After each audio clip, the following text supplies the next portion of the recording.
England's Lionesses well in their quarter-final match against Spain in Brighton this evening.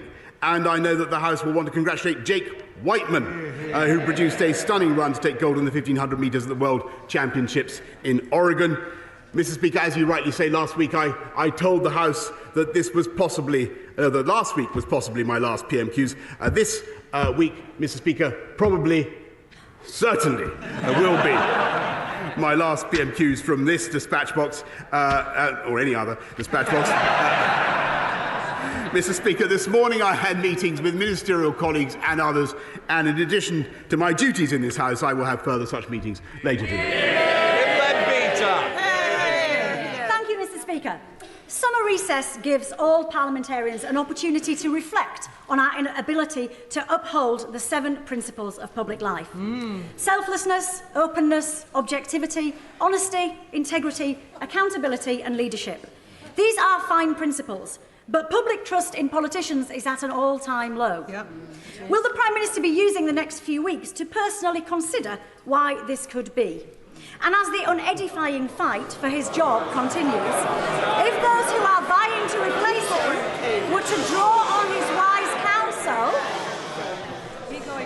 if those who are vying to replace him would draw on his wise counsel, and why wouldn't they, what advice would he give to ensure the people we serve receive far better than they have from this government?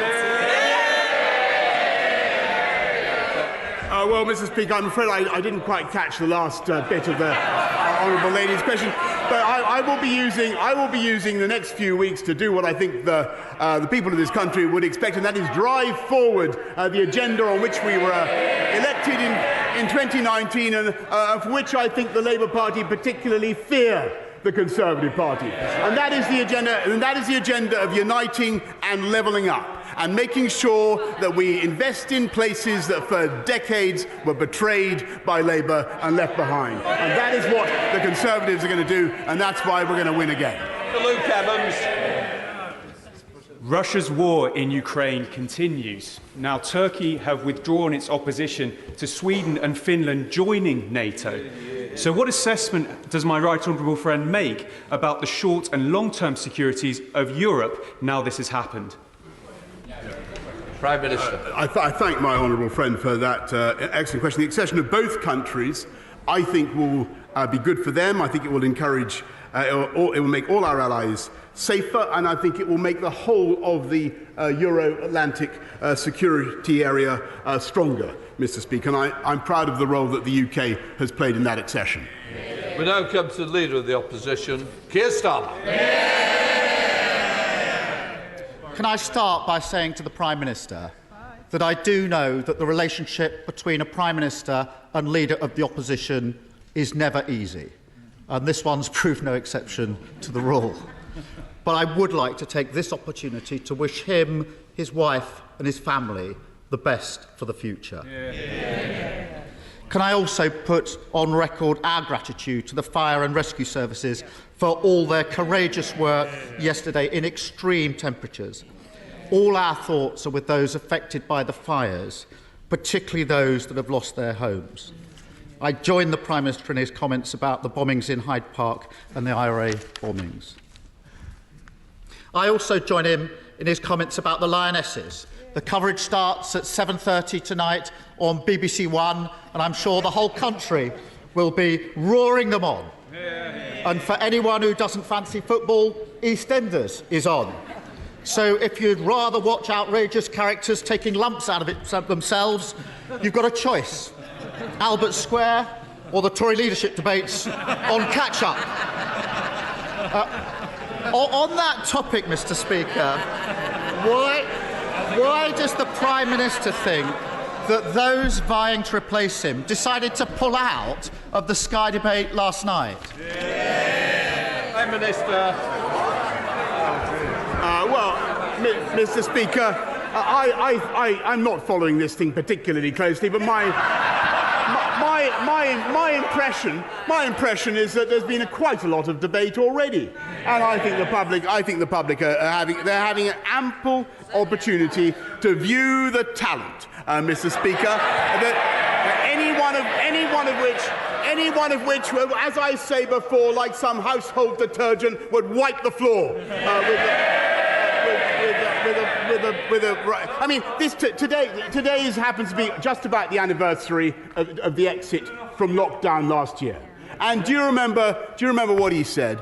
He said, yeah, I'm going to remind him, he said it was reckless. It was because we were able to take that decision, Mr. Speaker, supported by every single one of those Conservative candidates, opposed by him, that we had the fastest economic growth in the G7. We're now able to help families up and down the country. If we'd listened to him, it wouldn't have been possible, Mr. Speaker. And I don't think they'll be listening to him either. Well, I'm impressed he managed to get through that with a straight face, actually. I think the truth is this. They organised the TV debates because they thought it would be a great chance for the public to hear from the candidates firsthand. Yeah. Then disaster struck because the public actually heard from the candidates firsthand. But I am interested in what he makes of the battle for his job. So let me start with a simple one. Does the Prime Minister agree with his former Chancellor that plans put forward by the other candidates are, in his words, I've got them here, nothing more than the fantasy economics of unfunded spending promises? Well, Mr. Speaker, they know all about fantasy economics because they've already committed to £94 billion of extra tax and spending, Mr. Speaker, which every household in this country would have to pay for, to the tune of about £2,100. It's thanks to the former Chancellor's management of the economy, thanks to this government's management of the economy, we had growth in May of 0.5%. We have more people in paid employment than at any time in the history of this country, Mr. Speaker. And I'm proud to be leaving office right now with unemployment at or near a 50-year low, Mr. Speaker. When they left office, it was at 8%. That's the difference between them and us. Mr. Speaker, every Labour pledge made under my leadership is fully costed. Those vying to protect him.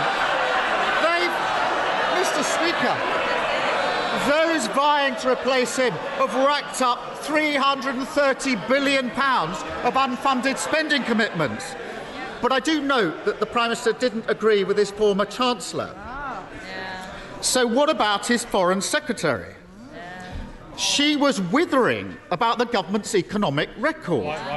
She said, again her words, here they are, if Rishi has got this great plan for growth, why haven't we seen it in the last 2.5 years at the Treasury? That's a fair question, is it, Prime Minister? Actually, Mr. Speaker, I think everybody would agree that what you saw in the last 2.5 years was because of the pandemic, the biggest fall in output for 300 years, which this government dealt with and coped with magnificently by distributing vaccines faster than any other European government, faster than any other major economy, which would not have been possible if we had listened to him. And that's why, Mr. Speaker, we have the fiscal firepower that is necessary to help families up and down the country, making tax cuts for virtually everybody paying national insurance contributions. The difference between Labour and the Conservatives, Mr. Speaker, there's a crucial philosophical difference. Under Labour, families on low incomes get most of their income from benefits. Under us, they get most of it from earnings. Because we believe in jobs, jobs, jobs. That's the difference, Mr. Speaker. Mr. Speaker, inflation is up again this morning, and millions are struggling with the cost of living crisis. And he's decided to come down from his gold wallpapered bunker for one last time to tell us that everything's fine. I am going to miss the delusion. But his Foreign Secretary didn't stop there, Mr. Speaker. She also said that the former Chancellor's 15 tax rises are leading the country into recession. And the member for Portsmouth North was even more scathing. She said, again her words, our public services are in a desperate state. We can't continue with what we've been doing because it clearly isn't working. Has the Prime Minister told her who's been running our public services for the last 12 years? Mr. Speaker, this is absolute. And again, he's doing this completely satirical. This is the government. This is the government that is investing £650 billion in infrastructure, in skills, in technology. He talks about public services. What really matters to people in this country right now is getting their appointments, getting their operations, fixing the COVID backlogs. That's what we're doing. Fixing the ambulances. That's what he should be talking about, Mr. Speaker. And that's why we voted through. That's why we passed the £39 billion health and care levy, Mr. Speaker, which they opposed. Every time something needs to be done, Mr. Speaker, they try to oppose it. He's just a great pointless human bollard, Mr. Speaker. That's what he is. Mr. Speaker, if only it was satirical. It's what the future candidates think of his... Mr. Speaker. We want to get through PMQs because there's quite a few of you wanting to catch my eye. It would be more helpful if we get through in order to do that. Keir Starmer. I appreciate they may not want to hear what their future leader thinks of their record in government, but I think the country needs to know. If only it were satirical, Prime Minister. It's what the candidates think of the record. Yeah. But among the mudslinging, there was one very important point, because the member for Saffron Walden claimed that she warned the former Chancellor that he was handing taxpayer money directly to fraudsters in COVID loans. She says he dismissed her worries and that as a result he cost the taxpayer £17 billion. Does the Prime Minister think that she's telling the truth? Prime Minister. Okay, well, this is one of the last blasts from Captain Hindsight, Mr. Speaker, because at least to me, because they were the party. I remember they were the party who were so desperate for us to be hiring their friends with PPE. They wanted a football agent to supply and a theatrical costumier to supply PPE. Do you remember, Mr. Speaker? We had to get that stuff at record speed. We produced £408 billion worth of support for families and for businesses up and down the country, Mr. Speaker, and the only reason we were able to do it at such speed is because we'd managed the economy in a sensible and moderate way. And Labour, every time they've left office, it's with unemployment higher, they're economically illiterate, Mr. Speaker, and they would wreck the economy. I think the message coming out of this leadership contest is pretty clear. They got us into this mess, and they've no idea how to get us out of it. The Foreign Secretary says we can't go on with our current economic policy. The member for Portsmouth North bemoaned the fact that what we've been doing has not been good enough. And the member for Saffron Walden probably puts it best when she simply asked, why should the public trust us? We haven't exactly covered ourselves in glory. Their words, their future leaders' words. They've trashed every part of their record in government, from dental care and ambulance response times to the highest taxes in 70 years. What message does it send when the candidates to be Prime Minister can't find a single decent thing to say about him, about each other, or their record in government? Mr. Speaker, what does it say? What does it say about him that no one can name a single policy after 3 years of the Labour opposition, apart from putting up taxes? He's one of those pointless plastic bollards you find around a deserted roadworks on a motorway, Mr. Speaker. We got Brexit done. He voted against it 48 times. We got this country fast out of COVID in spite of everything he would have kept, and when he would have kept us in lockdown. We're fixing social care, Mr. Speaker, when they have no plan and no ideas of their own. And we're now bringing forward measures in the face of strikes to outlaw wildcat strikes, Mr. Speaker. I can tell you to outlaw wildcat strikes. I can tell you why he does that funny wooden flapping gesture. I'll tell you why he does that funny wooden flapping gesture. Because, Mr. Speaker, he's got the union barons pulling his strings from beneath him. That's the truth. £100 million, Mr. Speaker. We've restored our democracy and our independence. We've got this country through COVID, and I'm proud to say that whether it comes to tackling climate change or sticking up for Ukraine, we have led the world on the international stage. And I want to thank my friends and colleagues on these benches for everything that they have done.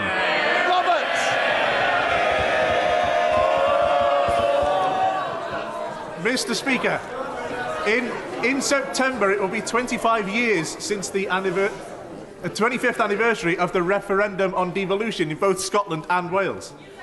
1 in 20 people in England and the NHS have been waiting for more than a year. In Wales, that's 1 in 5. And school leaders in Wales, 75% of whom say that they don't have enough capital to maintain their existing buildings, regardless of building any others. In his final opportunity at the dispatch box, will the Prime Minister and the Minister for the Union agree that in terms of Wales at least, devolution has been a disaster? Prime Minister. Mr. Speaker, I want devolution to work, but I think, and I've had some good conversations with Mark Drayford, but the devolved authorities, particularly Labour in Wales, need to do their job properly. Now comes to the leader of the SNP, Ian Blackford. Thank you, Mr. Speaker, and can I join you in wishing all the best in his impending retirement to James Mackay and Beth here. He's been a friend to many of us right throughout this House, and we congratulate him for his service. Can I also join the Prime Minister in congratulating Jake Whiteman for his success overnight in winning the 1500 metres at the World Champions? What a fantastic achievement. Mr. Speaker, this week has seen historic records set across the United Kingdom. But let's look at the Prime Minister's record-breaking efforts in office. His Tory Brexit slashed £31 billion from the economy, the biggest fall in living standards since the 1970s. People's pay in real terms falling at the fastest rate on record, with the worst economic growth forecast in the G20 outside Russia, and the highest inflation in 40 years. Personally, I'd like to thank the Prime Minister in his capacity as Minister of the Union for driving support for independence to new heights. Mr. Speaker, Westminster is holding Scotland back. The economy is failing, and this Prime Minister has driven us to the brink of a recession. Isn't it the case that the Prime Minister's legacy of catastrophic mismanagement has paved the way for the end of the Union? Mr. Speaker, that's not what I observed. And he talks about records. I'll point to the fastest vaccine rollout in Europe, lowest unemployment, as I said, for at or near 50 years, the lowest youth unemployment, fastest growth in the G7 last year in spite of everything. And as for the Scottish nationalist record, just look at where they are. I'm afraid to say Scottish school standards are not what they should be because of the failure of the SNP. They're failing people who are tragically addicted to drugs, Mr. Speaker, in Scotland. And the people of Scotland are facing another £900 million in tax because of the mismanagement of the SNP. I mean, the Prime Minister might believe that nonsense, but the people of Scotland don't, because they know the reality that our NHS is the best performing in the United Kingdom, and education standards under the SNP are moving in the right direction. Mr. Speaker,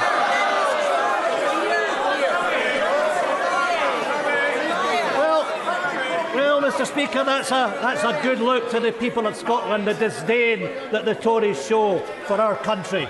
Mr. Speaker, I hope that the Prime Minister has time to reflect on his conduct in office with all his new spare time, and I genuinely hope that he finds some peace of mind.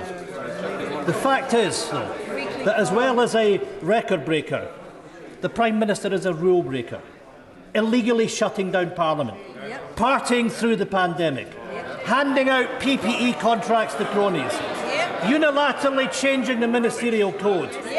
And let us not forget, Mr. Speaker, the Prime Minister is still under investigation because he can't be trusted to tell the truth.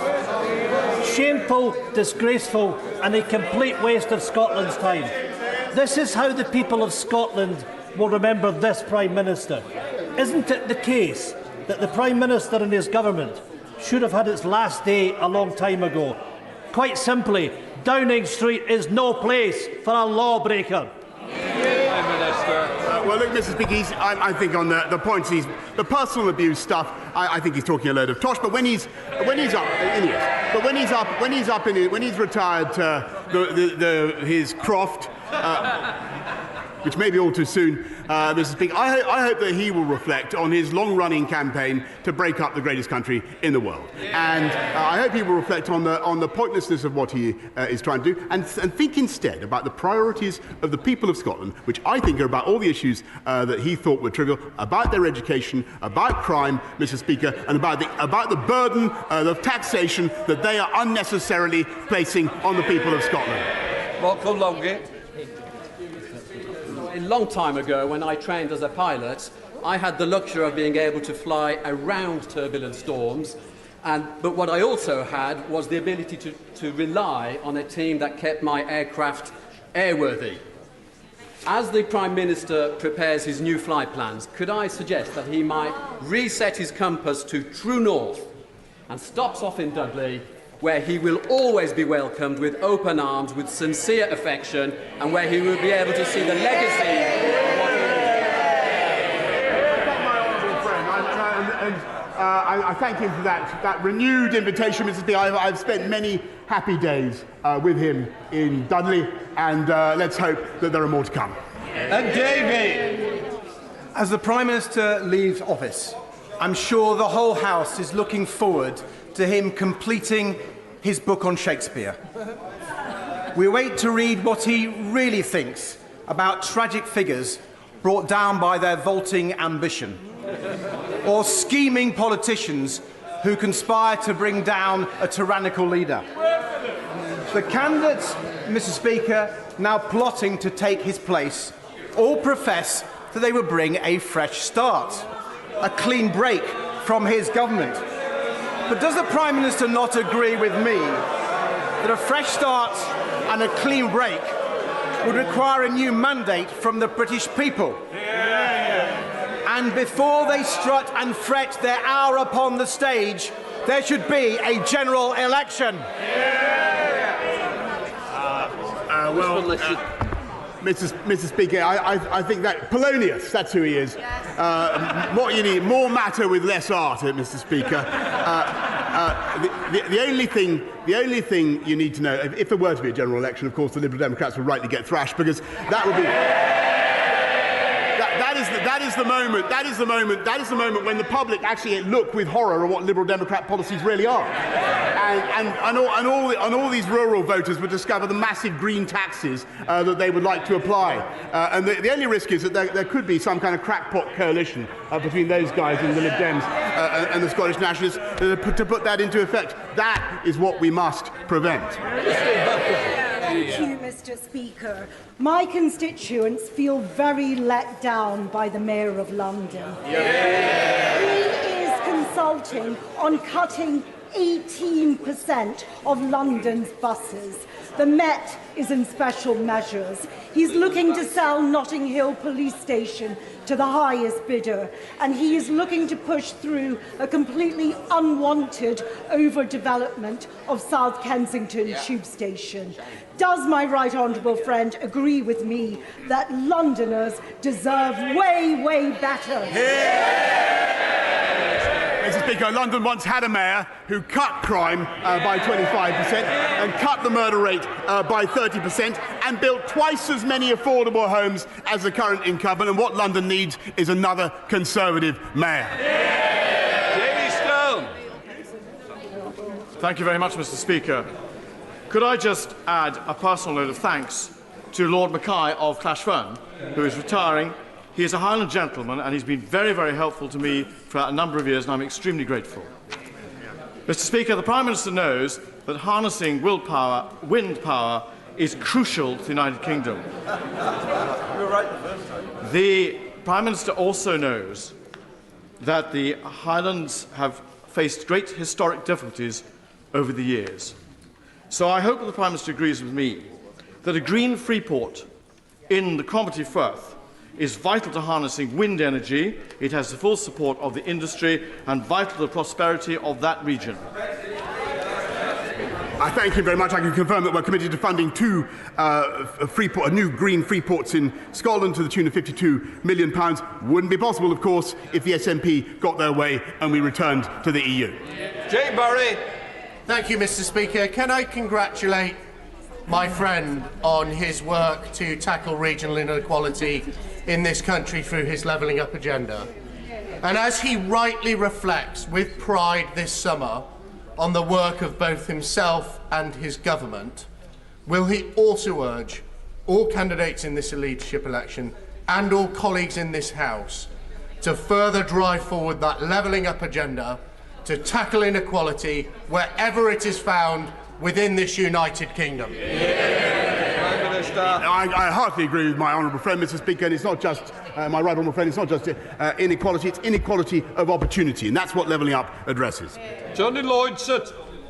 Thank you, Mr. Speaker. You know, very few people in the north of England believe that the levelling up agenda has achieved anything at all. Now, the Prime Minister has a few days left in office. Can he use this to drive through the Trans-Pennine rail system that we were promised would be finished in 2019 and will not be finished before 2030? It's a shambles and he is responsible. Actually, Mr. Speaker, this government's responsible for 3 new high-speed lines, including Northern Powerhouse Rail, which no previous government has done. Caroline Notes. Thank you, Mr. Speaker. My right honourable friend rightly paid tribute to our hard-working firefighters dealing with the fires over the last few days in this unprecedented weather. Will my right honourable friend take action to make sure more fires can be prevented by getting rid of disposable barbecues and Chinese sky lanterns? The ones that flow. Right, I thank my honourable friend very much for her suggestions. I think the key thing is for people to behave responsibly first with the use of these things. It's clearly insane to take a disposable barbecue onto dry grass. Dr. Philippa Whitford. Thank you very much, Mr. Speaker. Due to Scottish Government investment in affordable housing, the Scottish child payment and extended free school meals, Scotland has the lowest level of child poverty in the UK, in contrast to the North East, which has risen by 50% on the watch of this government. In contrast, the Prime Minister took over £1,000 from the poorest families, so much for levelling up, and those fighting to replace him have been falling over themselves to promise tax cuts to the wealthy.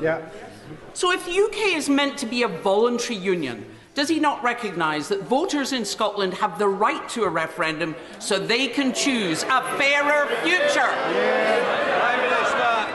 Actually, Mr. Speaker, we increased the living wage across the whole of the UK by £1,000. We made sure that people on universal credit got their tax bills cut by £1,000, and we've, in the last couple of weeks, we've cut national insurance contributions by an average of £330. And it was because of the union that we were able to support families up and down the country in Scotland with the furlough and other payments to the tune of £408 billion, Mr. Speaker. Andrew Bowie.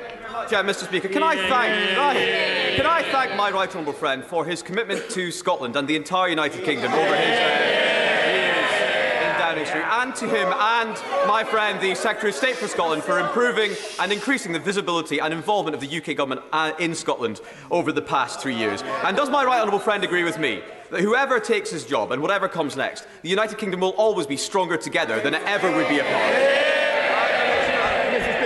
Brilliantly put. I couldn't put it better myself. Kate Oswald. Mr. Speaker, the Windrush Compensation Scheme was launched in April 2019. In the time since, we've seen this Prime Minister come and go. Meanwhile, just 1 in 4 applicants have received compensation so far, and at least 28 have sadly passed away without receiving compensation. Isn't it about time for the government to make the scheme independent of the Home Office and finally provide justice to the victims before it is too late? Actually, Mr. Speaker, I think more people have got compensation under. I renew my apologies to the Windrush generation for what they've suffered. But we have greatly increased the compensation available. We've paid out, I think, more than £51 million. We're working with voluntary groups to ensure that people get what they're entitled to. But I may say that Labour has never apologised for their own part in the Windrush scandal. Croft. Speaker, can I thank my right honourable friend, the Prime Minister, for all of the work he has done for Scunthorpe, but can I pay particular thanks to him for the work that he has done for steel? He has shown his understanding both of the challenges that steel faces and of its importance to this nation. He has kept every promise he has made to me on steel, and I want to thank him very much for his work on that. Does he agree with me that the future of steel is always safest under a Conservative government? Yes, Mr. Speaker, and I thank her for everything that she has done to champion UK steel, a vital national industry. So, Hannah. Mr. Speaker, this Prime Minister has been the very embodiment of the excess and the vice that the Ministerial Code was designed to protect. And once trust is broken, it's very hard to rebuild. The trust of the Good Friday Agreement between the peoples and between the governments of these islands has been systematically destroyed over the last 6 years, and people across the island of Ireland, whether unionist or nationalist or neither, have looked on in horror at the degradation of the rule of law, at the deterioration of Anglo-Irish relationships and at the bolstering of the far right. Many of us will work to try and restore those relationships and ensure the decent people of Britain and Ireland live entwined lives for many years to come. Can I ask the Prime Minister if he is capable of any self-reflection? Does he have any regrets of his legacy of damaging our fragile, shared society and all the people of Northern Ireland? Well, Mr. Speaker, I completely disagree with that. The whole objective of the Northern Ireland Protocol Bill that we've passed is to support the Belfast Good Friday arrangements, to support the balance of those and symmetry of those arrangements. I was very pleased that it passed it got its advance into the House of Lords with no amendments, Mr. Speaker. Crispin Blunt. Mr. Speaker, in recalling the situation the Prime Minister inherited in July 2019 of a Parliament with a majority determined to frustrate the result of the 2016 referendum, led by a Speaker who was just slightly partial, and the seemingly impossible situation we found, does my right honourable friend understand that he has the gratitude of my constituents that can identify the wood from the trees and myself for his leadership over the last few years? Mr. Speaker, I'm very grateful to my right honourable friend, and there's a fair amount of wood on the opposite bench, and I think that's why we will prevail in the next general election. Thank you, Mr. Speaker. Since 2014, the Tory party have had more Prime Ministers than we've had referendums. May I remind the PM of the Smith Commission report? It states it is agreed by all parties that nothing in this report prevents Scotland becoming an independent country. Therefore, does the Prime Minister believe in a democracy, and will he respect the people of Scotland's right to self-determination? Mr. Speaker, I think that the people of Scotland do not, frankly, want to be talking about constitutional issues when another referendum, when the issues before the country are the cost of living, the educational issues that we discussed, drugs, crime, Mr. Speaker. I think they're far more pressing. Francois. Thank you, Mr. Speaker. The Prime Minister spoke earlier about the atrocities carried out by the IRA. For decades, many men and women had the courage to put on the Queen's uniform and uphold law and order in Northern Ireland on Operation Banner. One of the Prime Minister's undoubted achievements is he brought in the Northern Ireland Legacy Bill so that those people who serve their country can finally sleep safely in their beds. Thank you for that, Prime Minister, if I may be so presumptuous, on their behalf. You kept your word to them. Well, I'd like to thank my old friend for everything he did to campaign on that issue for so long. And I'm glad that this government was indeed able to fulfil its promise, not just to the veterans, but to their families as well. And I would like to renew my thanks to the security services who do so much to keep us safe, but also to all those who put on the Queen's uniform. Ronnie Cowan. Thank you very much, Mr. Speaker. Prime Minister, the OECD forecast the UK economy with zero growth in GDP for 2023. That would be the worst performance in the G7. Ireland, Switzerland, Norway, Denmark, the Netherlands, Iceland, Sweden, Austria, Belgium and Finland are all wealthier than the UK. Why should Scotland not be afforded the same opportunity to seek prosperity through being a sovereign, independent nation, standing as an equal amongst other equal nations. Mr. Speaker, the UK was the fastest in the G7 last year. We'll return to the top of the table soon because we came out of COVID fastest, and 0.5% growth in May, Mr. Speaker. And the people of Scotland, don't forget, the people of Scotland, like the people of the whole of the UK, are supported by the massive fiscal firepower of the UK Treasury, and that is a great advantage. Sharon McCorley. Mr. Speaker, and can I place on record my thanks particularly to the firefighters of Cornwall, who were also extremely busy and courageous yesterday. Can I thank this Prime Minister for his support and enthusiasm for Cornwall and for the people of Cornwall over the last few years, not least for the hosting of the G7 last year. And can I also thank him for the investment of the Shared Prosperity Fund, an investment of £132 million, which for an national average of £17 a head, Cornwall sees £233 a head. And does my right honourable friend agree that his enthusiasm for levelling up every part of the United Kingdom needs to carry on in the future? Yes, she's a fantastic champion. My friend is a fantastic champion for Cornwall, and we will continue with our programme to support the Greater South West, whether it's through the A303 or broadband. Mr. Speaker, Cornwall has a bright future with her as a representative. Justin Oswald. Thank you, Mr. Speaker. While the Prime Minister has been on the Randan at Chequers, people in Scotland are suffering because of this Tory cost of living crisis, and we're paying a high price for his disastrous hard Brexit imposed against the wishes of Scottish voters. It's time to end this democracy denial, Prime Minister. Scotland can't afford to stay shackled to this crumbling union and Tory governments that we don't vote for. Does the Prime Minister not accept that Scotland is a democracy? He has no right to overrule the votes of people in Scotland, and we will have the referendum that we voted for. Mr. Speaker, this is the country that secured furlough, that delivered the vaccine across the whole of the UK, while the SNP gets on with overtaxing to the tune of £900 million. Mr. Speaker, that's what they're overtaxing in Scotland, and we had a referendum, Mr. Speaker, in 2014. Martin Vickers. Thank you, Mr. Speaker. I know that my right honourable friend is aware of how important the seafood processing industry is to the Grimsby-Cleethorpes area. However, there is one cloud on the horizon, and that is the recently imposed 35% tariff on white fish, which is causing industry leaders considerable concern. And though they recognise that it's important to maintain sanctions against Russia, this is causing, as I say, great concern. Would my right honourable friend arrange meetings with me and my honourable friend from Grimsby with the appropriate ministers so we can discuss measures how to mitigate the impact on the industry? Minister. I'll make sure he gets a meeting as soon as possible with the relevant minister, but I think it is very important that we encourage our great fish and chips shops in Grimsby, Cleethorpes and elsewhere to make sure they're not just using Russian fish and chips. John Littleson.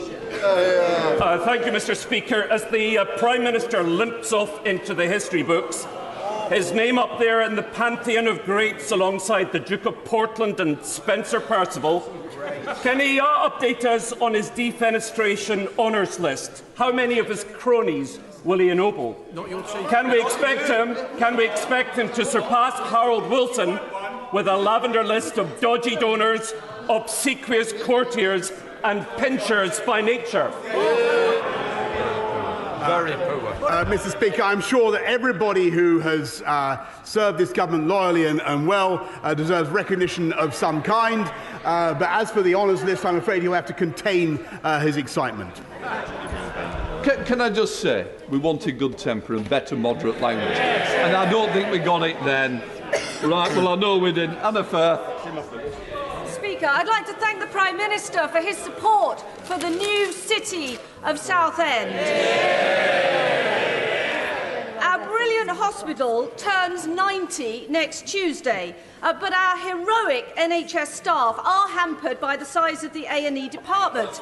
Conservative-led capital funding of £8.4 million to expand the A&E department was promised 5 years ago, but has not quite arrived. Will my right honourable friend encourage the new health Health Secretary to give us the best birthday present ever. And in the words of Cuba Gooding Jr., show me the money. Order. I think the Prime Minister's got the message also. I'd like to hear your question as well. She's absolutely brilliant champion for Essex and for her hospital. I know the case is under review by the department, but never forget it's only possible because of the money that this government is investing. Go round, Davis. Mr. Speaker, the Prime Minister will be remembered as a man of his word. Pile high, 200,000 dead, the highest in Europe. F business. This is the truth. They don't like it, do they? Let's listen to the truth. 400,000 fewer people in jobs than before the pandemic, if you include the self-employed, which the Prime Minister doesn't.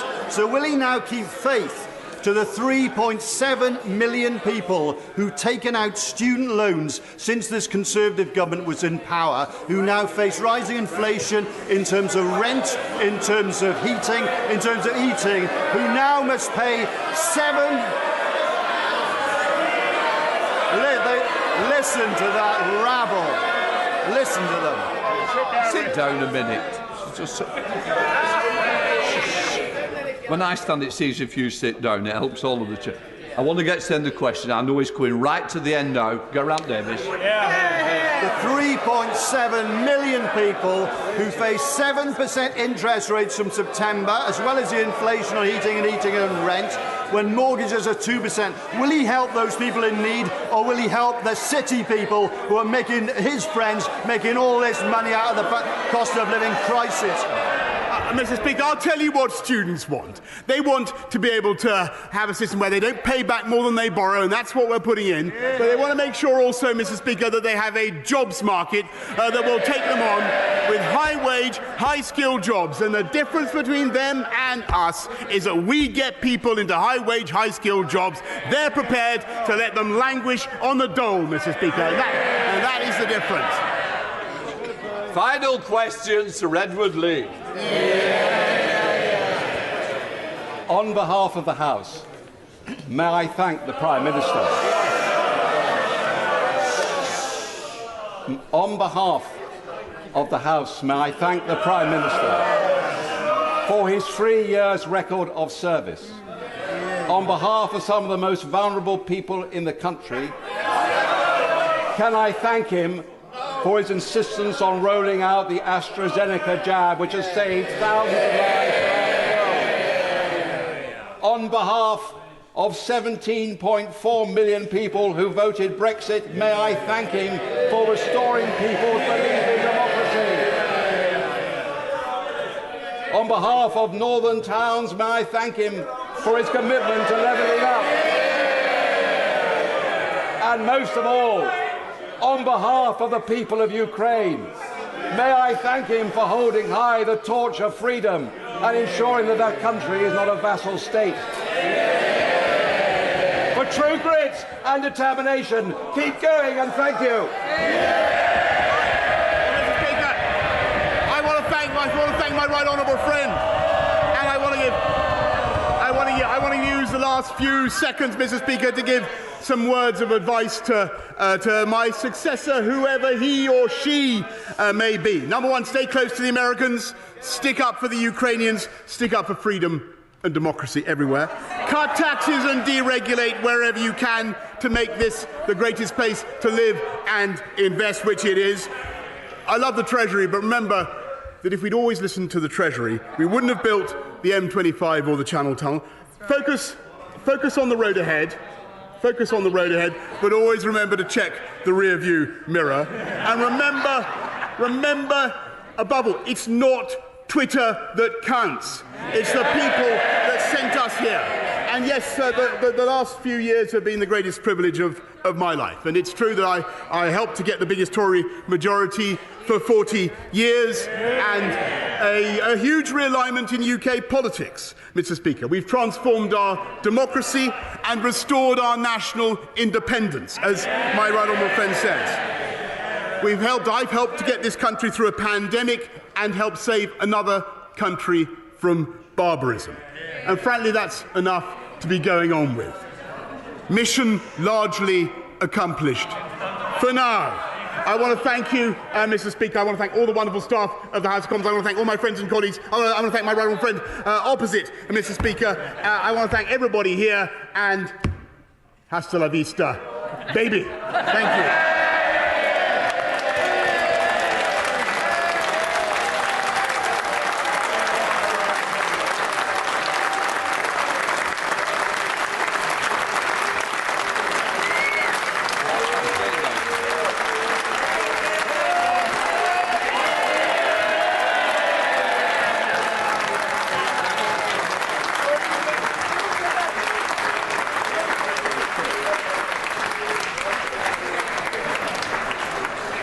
We now come to the statements. I'm looking for Mr. Malthouse. He's here. How could I lose him?